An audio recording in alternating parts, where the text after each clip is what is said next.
रीट की तैयारी करने वाले सभी अभ्यर्थियों का इस YouTube चैनल पर हार्दिक स्वागत व अभिनंदन। पिछले वीडियो में हमने माहेश्वर सूत्र के बारे में और उससे संबंधित जो महत्वपूर्ण बिंदु है उसके बारे में अध्ययन किया था। आज हम उसी क्रम को आगे बढ़ाते हुए वर्ण प्रकरण के बारे में अध्ययन करेंगे।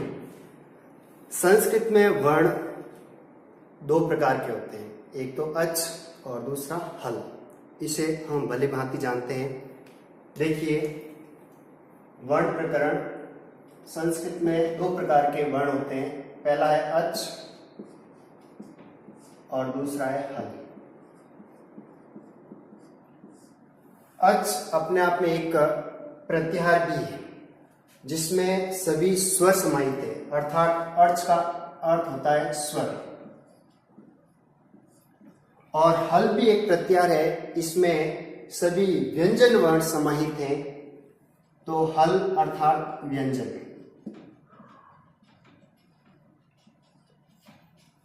अब देखिए, जो संस्कृत का आधार है वो पाणिनि की जो अष्टाध्यायी है उसको विशेष रूप से माना गया है। तो पाणिनि की जो अष्टाध्यायी है उसमें किस प्रकार से स्वर और व्यंजन वर्णों का उल्लेख दे रखा है, विशेषतः उनको ध्यान में रखते हुए लेंगे। तो सबसे पहले देखिए अच वर्ण। अच या स्वर वर्ण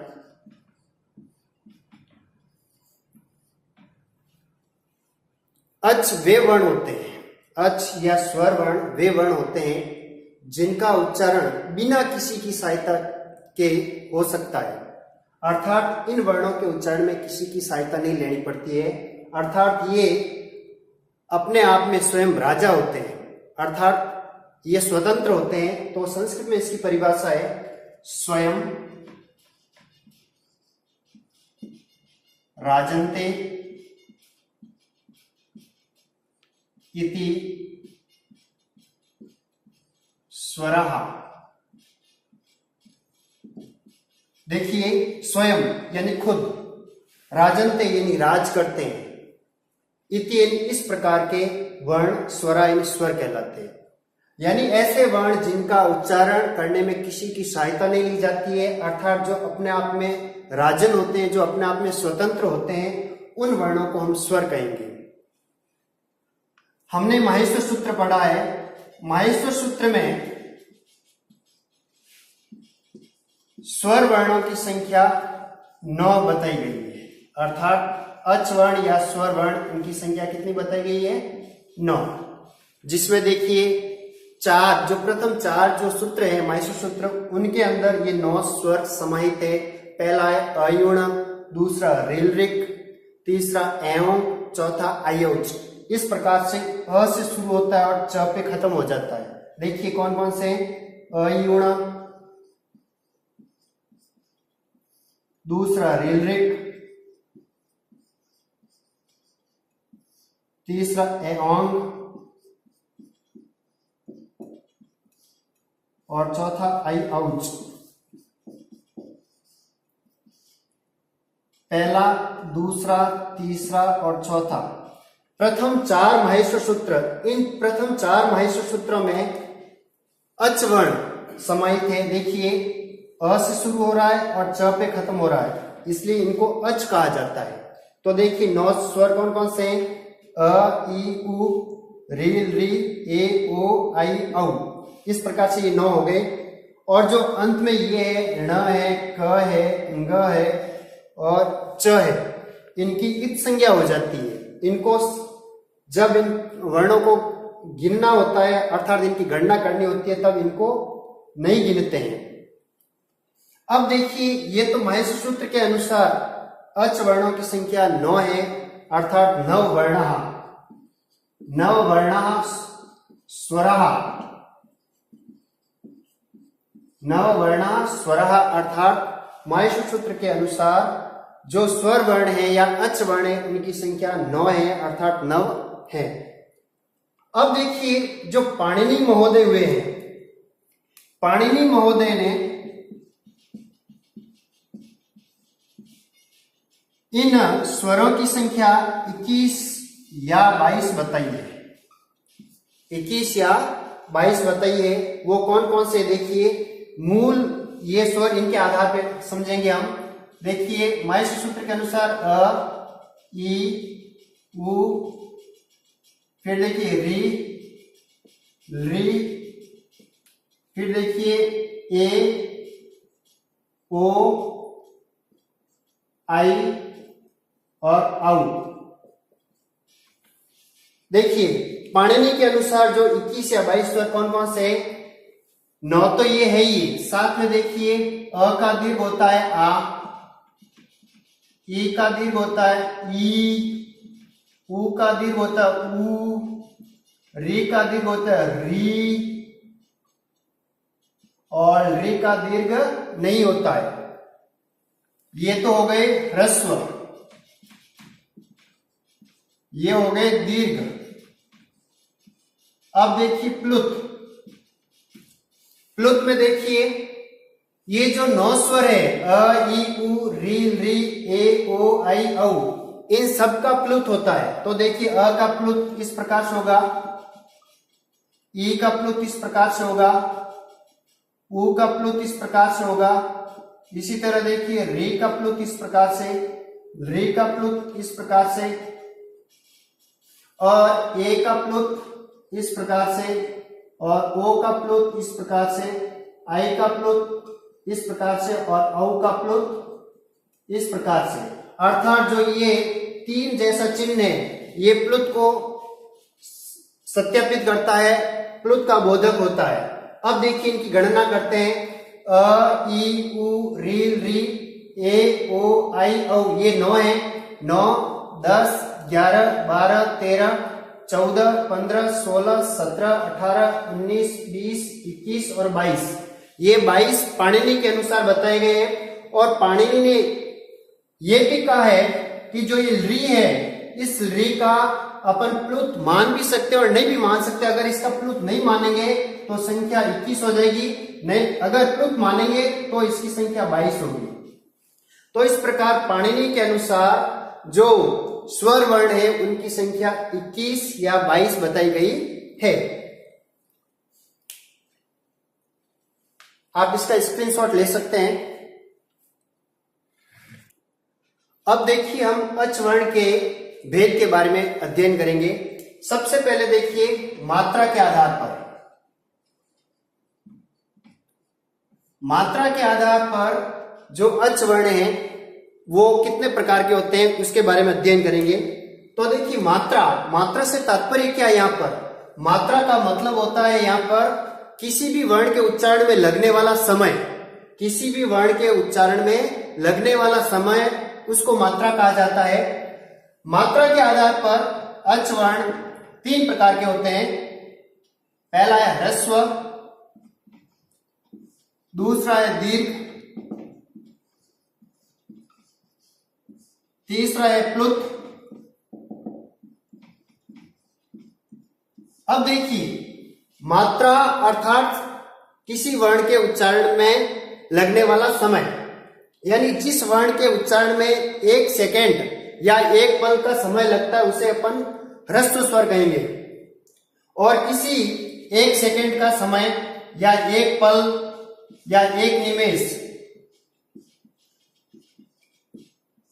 उसे अपन ह्रस्व स्वर कहेंगे। और अगर किसी वर्ण के उच्चारण में अगर 2 सेकेंड या 2 पल का समय लगता है तो उसे अपन दीर्घ स्वर कहेंगे। 2 पल या 2 सेकेंड, 2 निमेष इत्यादि।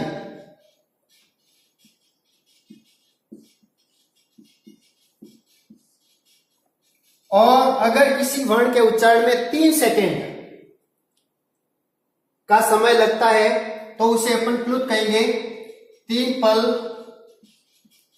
3 सेकेंड या 3 निमेष।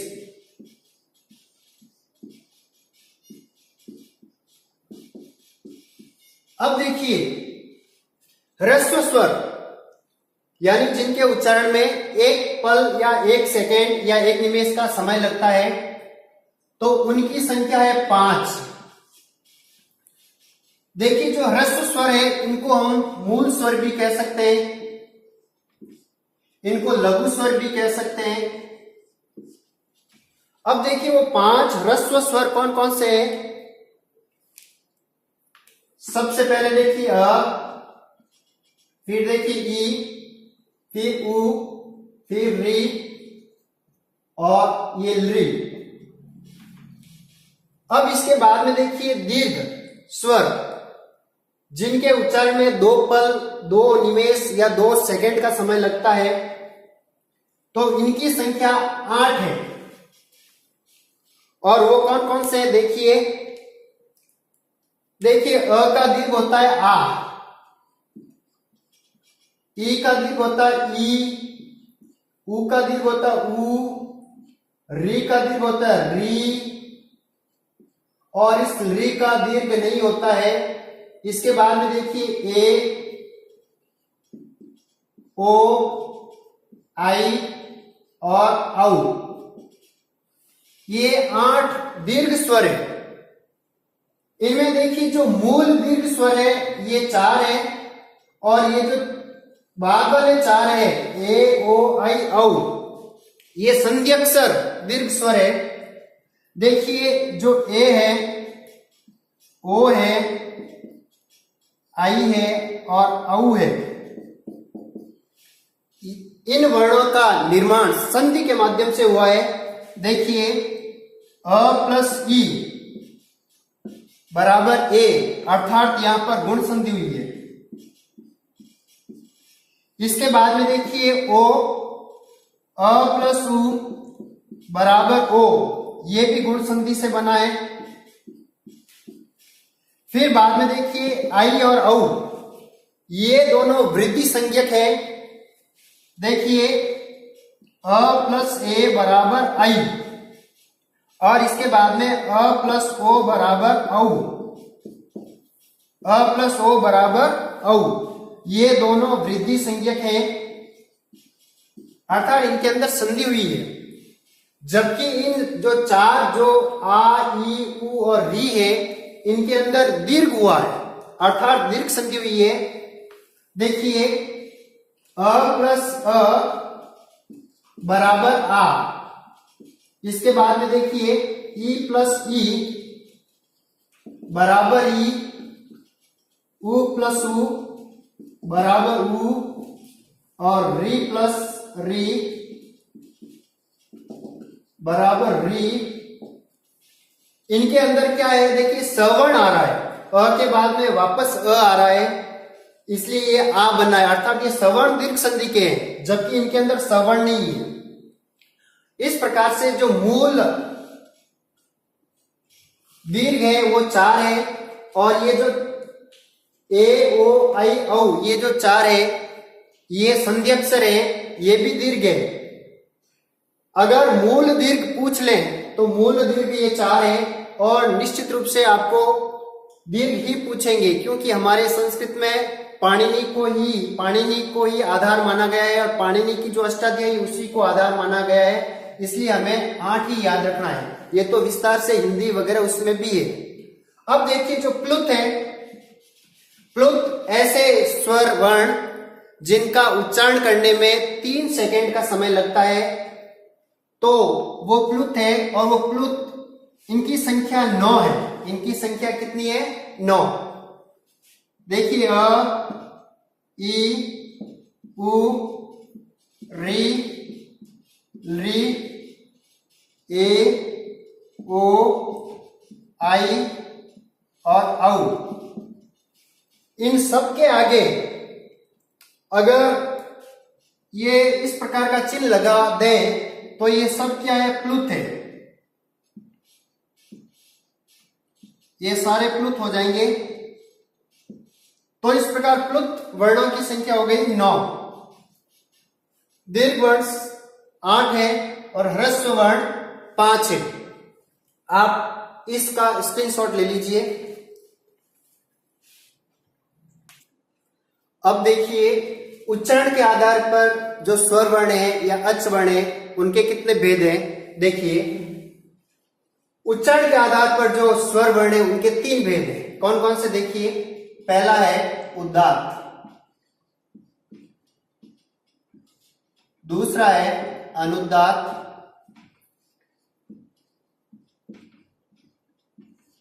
तीसरा है स्वरित।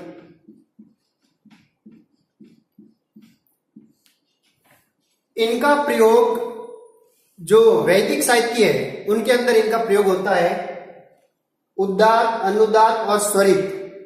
देखिए उदात्त की पहचान क्या है? ऐसे स्वर जो अचिह्नित है। हम रात दिन जो स्वर लिखते हैं अ है, ई है, ये सारे क्या है? अचिह्नित है, अर्थात इनके ऊपर किसी भी प्रकार का चिन्ह नहीं है। जबकि देखिए अनुदात्त, अनुदात्त के अंदर क्या होता है? कोई भी स्वर दे रखा है, उसके अगर नीचे पड़ी रेखा है, जैसे कि इस प्रकार से अगर पड़ी रेखा है तो वह अनुदात्त स्वर होगा। और जबकि स्वरित के अंदर क्या होता है? स्वरित स्वर के अंदर कोई भी स्वर दे रखा है, जैसे ई है, इसके ऊपर अगर खड़ी रेखा है तो उसको अपन स्वरित स्वर कहेंगे। पुनः एक बार देखिए, जैसे उदात्त स्वर, ऐसे स्वर जिनके ऊपर किसी भी प्रकार का चिन्ह नहीं होता है। इस प्रकार से हम कह सकते हैं उदात्त स्वर की पहचान क्या है?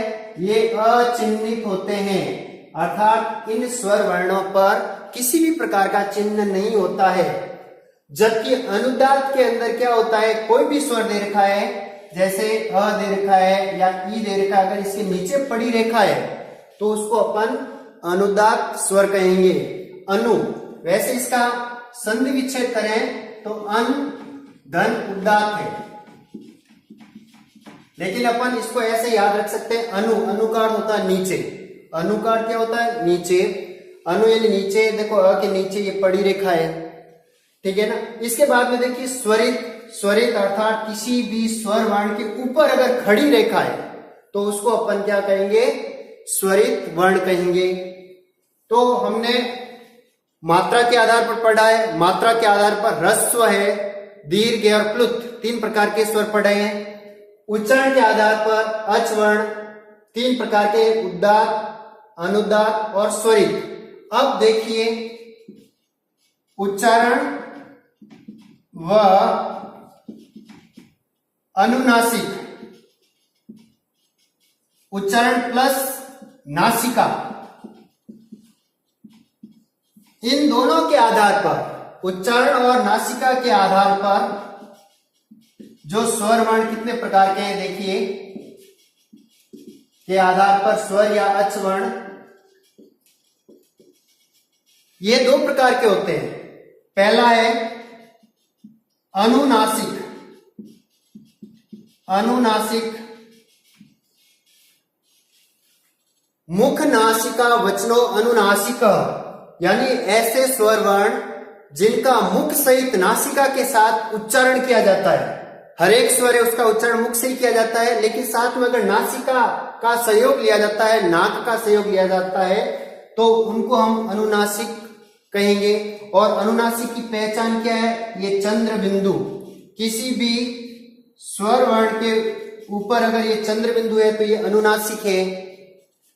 इसी प्रकार इसका दूसरा भेद है अनुनासिक, अननुनासिक, अननुनासिक, या इसका दूसरा नाम है निर, उपसर्ग लगा दो तो निर अनुनासिक अर्थात निरनुनासिक, अर्थात ऐसे स्वर जिनके ऊपर अनुनासिक चिन्ह नहीं है। जैसे ये अ है तो ये क्या है? अननुनासिक है, अर्थात इसका उच्चारण हम नाक से नहीं करेंगे, केवल और केवल मुख से ही होगा। जबकि अनुनासिक वर्णों का उच्चारण मुख और नासिका इन दोनों की सहायता से होता है। इसलिए अनुनासिक संज्ञा करने वाला सूत्र है मुख नासिका वचनो अनुनासिक। तो देखिए दोस्तों, हमने स्वर वर्ण को तीन आधार पर बांटा है। सबसे पहला मात्रा के आधार पर। मात्रा से तात्पर्य है ऐसे वर्ण जिनका उच्चारण करने में कितना समय लगता है, यानी किसी भी वर्ण के उच्चारण में जो समय लगता है उसको हम मात्रा कहेंगे। तो उसके आधार पर स्वर वर्ण तीन प्रकार के होते हैं। पहला ह्रस्व, दूसरा दीर्घ, तीसरा प्लुत। उसके बाद में हमने उच्चारण के आधार पर स्वर वर्णों का वर्गीकरण पढ़ा है, जिसमें पहला है उदात्त, दूसरा है अनुदात्त और तीसरा है स्वरित। उदात्त स्वर अचिन्हित होते हैं। यह अक्सरतः यह प्रश्न पूछा जाता है उदात्त से संबंधित, ये स्वर कैसे होते हैं, इन पर क्या कोई चिन्ह होता है, तो ये कैसे होते हैं, अचिन्हित होते हैं। जबकि अनुदात्त में क्या होता है, किसी भी स्वर के नीचे अगर पड़ी रेखा है तो उसको हम अनुदात्त स्वर कहेंगे। इसके बाद में देखिए स्वरित। स्वरित में क्या होता है, कोई भी स्वर होता है उसके ऊपर खड़ी रेखा है तो उसको अपन स्वरित स्वर कहेंगे। तो ये उच्चारण के आधार पर 3 स्वर वर्णों के भेद हो गए। इसके बाद में नासिका का भी अपना एक अलग महत्व है। तो उच्चारण प्लस नासिका, या केवल नासिका के आधार पर भी पूछ सकते हैं। नासिका के आधार पर स्वर वर्ण या अच वर्ण के भेद 2 हैं। पहला अनुनासिक वर्ण, अनुनासिक स्वर वर्ण, और दूसरा अननुनासिक या निरनुनासिक। नाम से पता चलता है, नासिक यानी नाक, अनु यानी जिसका नाक की सहायता से उच्चारण किया जाता है। मुख प्लस नासिका, मुख नासिका वचनो अनुनासिका, ये अनुनासिक संज्ञा करने वाला सूत्र है। तो अनुनासिक संज्ञा वाला कोई भी अगर वर्ण दे रखा है तो उसके ऊपर ये जो चंद्र बिंदु है विशेषतः इसी का प्रयोग किया जाता है। ये जो अनुस्वार है इसका प्रयोग न के बराबर किया जाता है। अब देखिए दूसरा अननुनासिक, देखिए इसमें अन लग गया और अनुनासिक, अन धन अनुनासिक, अन क्यों लगा, देखो किसी भी वर्ण के आगे या तो अ लगता है या अन लगता है। अब देखिए अन कब लगेगा, जब इसके आगे स्वर होगा। देखिए अन, इसके बाद में देखो अस्वर वर्ण है इसलिए अन लगा है। अ या अन का अर्थ होता है अभाव या नहीं या कमी, तो यहाँ पर अन लगा, अन का मतलब नहीं, यानी जिसका उच्चारण नाक से नहीं किया जाता है उनको अनुनासिक या निर उपसर्ग लगा दे। निर का अर्थ भी अभाव होता है, निर्धन अनुनासिक, अर्थात जिसके अंदर इस चिन्ह का प्रयोग नहीं होता है वो अनुनासिक या निरनुनासिक होंगे। इसका आप एक स्क्रीनशॉट ले सकते हैं। इसके बाद में व्यंजन पढ़ेंगे। देखिए व्यंजन कौन कौन से हैं। सबसे पहले तो देखिए स्पर्श व्यंजन, जिनकी संख्या 25 है, क से लेकर के म तक। इसके बाद में अंतस्थ, जो कि 4 होते हैं, य र ल व, लेकिन संस्कृत में इसका सही क्रम है य व र ल, हायवरट और लण। तो य व र और ल ये सही क्रम है, जबकि हिंदी में क्या होता है य र ल व। इसके बाद में उष्मीय वर्ण है श श श ह। इसके बाद में अयोगवा है, इत्यादि करके 42 व्यंजन अगले वीडियो में करेंगे। निश्चित रूप से हमने आज जो स्वर के बारे में अध्ययन किया है आपको निश्चित रूप से पसंद आया होगा।